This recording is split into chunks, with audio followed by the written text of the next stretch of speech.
Well, the reopening of Queensland's border has seen many heartwarming reunions, but it hasn't all gone smoothly. Our next guest was forced into a Brisbane hotel despite ticking all the boxes for home quarantine and was only released last night.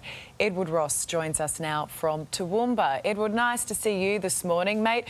A rough few days for you, my friend. I know you were returning from your grandfather's funeral, which was in Canberra on Monday. Just take us through what happened when you landed in Brisbane.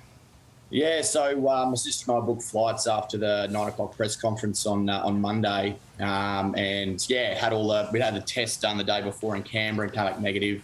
I'd organised my car to be dropped off at the airport, and obviously we're both double vaccinated. So yeah, riding into the state 3 hours before that 5 o'clock started, we could check in, and we were just expecting just to sit and wait there for us to be able to tick that box and jump in my car and head home. But no, we were put into hotel quarantine, and yeah, there were times where we were hearing we wouldn't be getting out, and that we would may even have to fly out of the state and fly back in to be able to re-enter.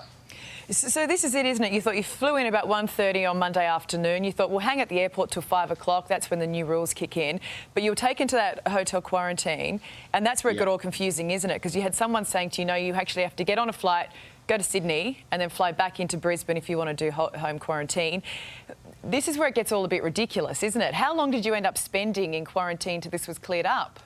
Yeah, so it took us 24 hours because when we were told we could fly out and fly back in, we were going to jump on a flight to Sydney yesterday morning at 9. I think it was 10 o'clock. So we rang the reception desk and said if we could get some transport out to the airport. And then they said no, we couldn't go until we got a negative test. So then we had to wait for that, and we didn't receive that test until 5:30 yesterday afternoon. And then by some miracle they'd changed the rules again and let us get out. I guess this is the problem, isn't it? When the rules do keep changing, as the situation changes, even the authorities are a bit confused. Yeah, well, I suppose we're just going into a real spin because we were told to call the COVID hotline, and then we were told to talk to QPS, and then to the officers at the hotel. So yeah, we just kept getting turned to talk to the person we'd last talked to. So it was really confusing, and obviously it was quite stressful thinking that we could have to hotel quarantine for 2 weeks. An expensive ordeal that would have been, and lumped in there with my sister, it could have been a bit of a bloodbath. I'm just imagining what that would have been like if I'd been stuck there with my brother. Yeah, not pretty, I imagine. Hey, how helpful was Queensland Health? Yeah, they were great in the end there last night.